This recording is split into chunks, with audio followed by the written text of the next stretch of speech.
1370년부터 1400년경까지를 이제 14세기 말로 얘기를 하고, 그 당시 프랑스의 세속음악의 경향을 한번 보자면요. 이 당시는 주로 다성 세속 노래를 작곡을 하였었어요. 그래서 마쇼의 정형시 형식을 그대로 답습을 하는 게 일반적이었고요. 그리고 아르스노바는 계속이 되었는데 훨씬 더 양식의 심화가 더 진행이 되었었어요. 그래서 가장 중요하게 아르스노바 하면은 우리가 리듬의 생각을 해야 되죠.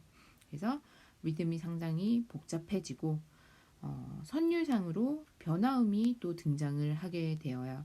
우리가 좀 이따가 뮤지카 픽타라고 얘기를 하는 부분을 볼 건데요.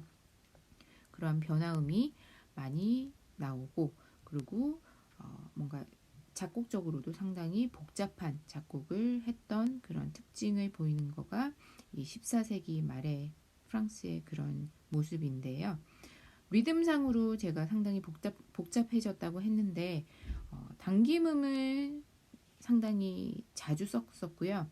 그리고 한 성부 안에서 박자의 변화를 아주 자주 줬었어요. 그리고 성부마다도 대조되는 두 종류의 박자를 사용을 하였어요. 그래서 상당히 거의 20세기 후반의 그런 음악적인 상당히 실험 정신도 강하고 복잡한 그런 양상을 보인 게 이 당시에 그런 리듬의 특징을 얘기를 하면 되겠습니다. 그리고 좀 아까 얘기했던 변화음에 대해서 얘기를 한번 해보도록 할게요. 무지카 픽타라고 하면은 그 가상의 아니면 틀린 음이라고 얘기를 해요. 그래서 소위 지금 딱 얘기를 하면 우리가 임시표라고 부르는 그런 걸 갖다가 기호를 무지카 픽타라고 하면 돼요. 그래서 원래라면은 이 의미를 귀도의 그 음력, 귀도 달의 쪽 기억나시죠? 귀도의 음역에 포함되지 않는 모든 음을 얘기를 한다라고 했었는데, 사실 그렇게 치면은 너무너무 선이 분명하지가 않죠. 그래서 그 당시에는 그냥 의미로 그냥 사용이 그렇게 되었던 거고요. 딱 이 시대가 되면은 뭔가 임시표 음의 높이를 잠시만 다른 음으로 변화를 주기 위해서 나타냈던 기호들을 무지카 픽타라고 얘기를 하게 되었습니다. 무지카 픽타가 이렇게 나오는데 이유는요. 다성음악에서 협화음정을 만들거나 그리고 종지를 할 때 사용을 하기 위해서 무지카 픽타는 나오게 되었고요.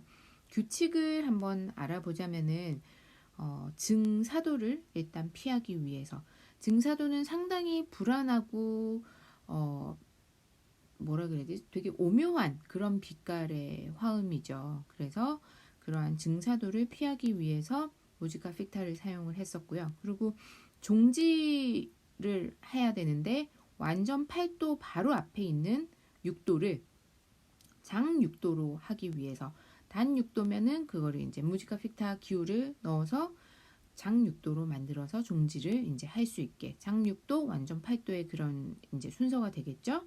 그리고 하나 더 나오는 예로 유니슨에 나오는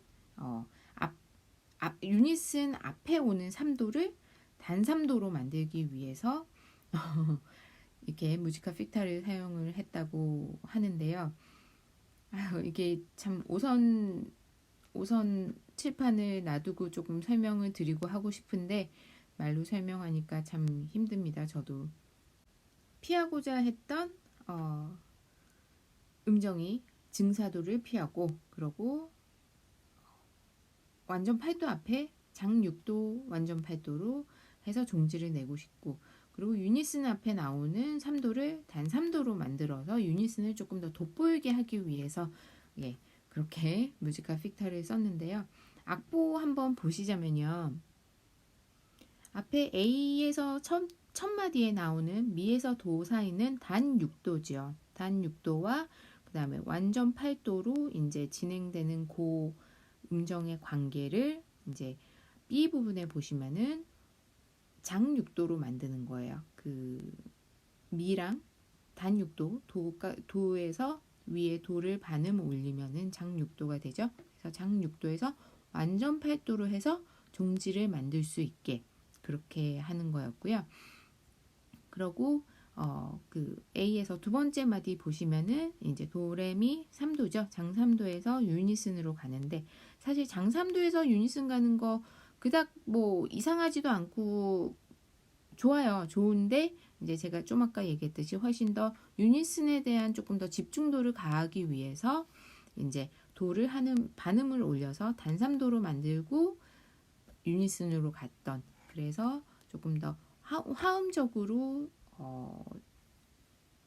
조금 더 조화로움을 만들기 위해서 이 무지카 픽타를 사용을 하였는데요.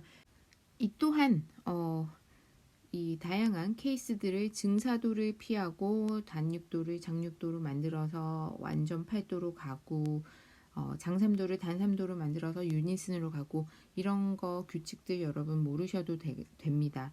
무지카 픽타가 14세기 말 프랑스에서 이제 나왔었고 그거가 이제 변화음으로서 많이 사용이 됐었고 그러고 복잡한 작곡을 함에 있어서 일조를 하였던 그런 이제 화성상의 그런 뭔가 장치가 또 보였다는 거, 그 정도만 아시면 충분히 되기 때문에 너무 복잡하게 공부하시지 마시고요. 예, 14세기에는 말에 프랑스에서 이러한 경향이 보였고요. 이제 우리 그 옆나라 이탈리아로 한번 넘어가도록 하겠습니다. 이탈리아에서도 프랑스와 이제 여지까지 프랑스가 조금 더 음악에서 조금 메인의 자리를 잡고 있었다면은 대세라 그러죠.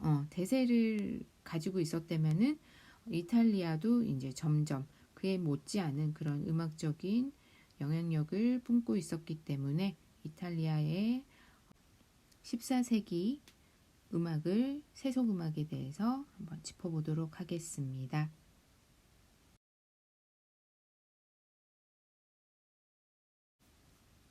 네, 이탈리아의 14세기를 볼 텐데요.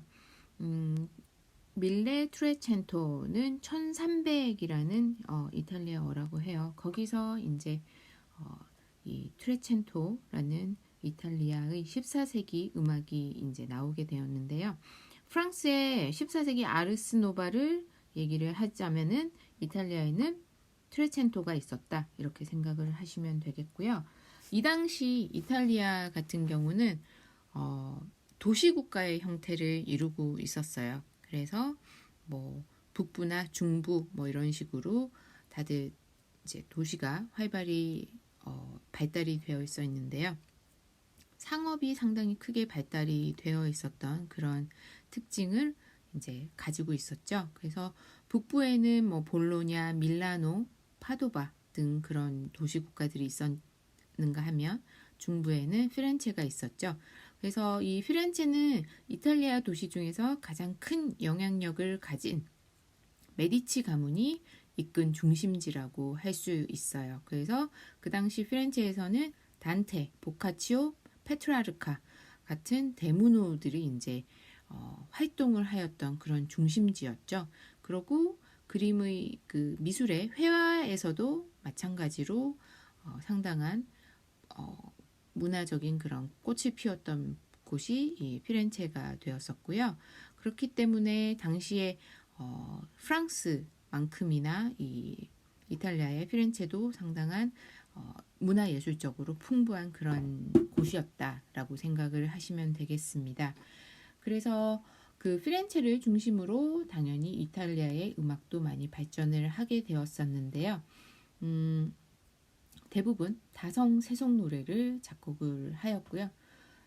종교음악은 아주 적은 비중을 차지하고 있었습니다. 이렇게 14세기는 또한 이탈리아에서 이탈리아의 작곡가들이 처음으로 이 서양 음악사에 등장하는 또 중요한 시기였고요.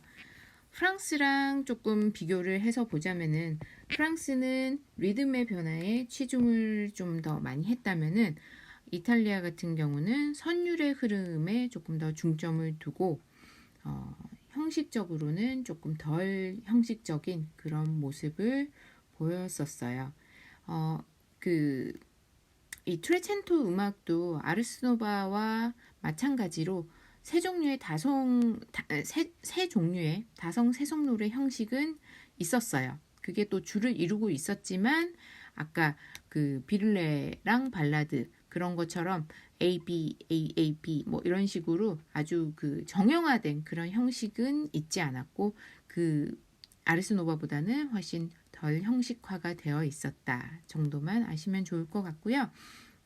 그 세 가지 세속 노래의 형식 중에서 첫 번째 마드리갈을 잠시 보자면요. 이 마드리갈은 14세기 중엽에 유행을 했었는데 삼행으로 된 2개 또는 3개의 절이 있었어요. 그리고 리토르넬로라는 반복구로 구성이 되어 있었습니다.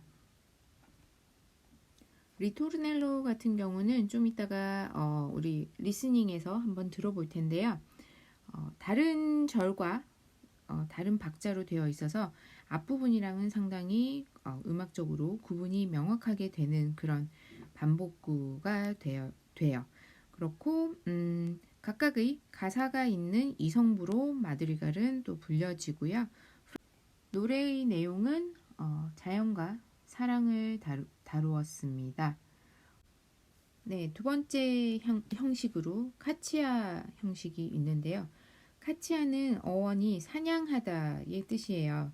그래서 카치아의 내용은 사냥 장면을 대화체로 묘사한 것이 이제 카치아의 내용이고요. 그래서 돌림노래 기법, 그 카논이라고 부르죠. 일종의 카논의 형식으로 되어 있어서 나중에 카치아 곡을 한번 들어보시면 돌림노래를 임을 단번에 알아채실 것입니다. 그래서 그러한 사냥 장면을 대화체로 표현을 한 그런 특징이 보이고요. 삼성부로 주로 삼성으로 되어 있는데 맨 아래 테노르 성부 같은 경우는 기악 반주로 곡이 이제 진행이 되어요. 그리고 카치아 같은 경우도 리토르넬로가 가지고 있어요. 반복구 내지는 후렴구가 가지고 있고 사냥을 이제 내용으로 했다고 했기 때문에 되게 곡의 분위기는 밝고 활기찬 그런 음악이었어요. 그래서 당시에 이 카치아는 상당히 인기를 많이 끌었던 그런 형식이었습니다. 마지막으로 발라타 형식을 보도록 할게요. 이 발라타는 13세기 우리 이탈리아 세속음악에서 두 종류가 있다고 얘기를 했었죠. 라우다랑 발라타 형식이 있다고 했었는데 라우다 같은 경우는 종교 모임이나 행사에서 이제 썼던 종교곡은 아닌 세속 음악이었지만 그런 모임으로 그런 용도로 썼던 거가 라우다였고 이 발라타 같은 경우는 춤출 때 부르는 세속 단성 노래가 이 발라타였었죠, 그죠?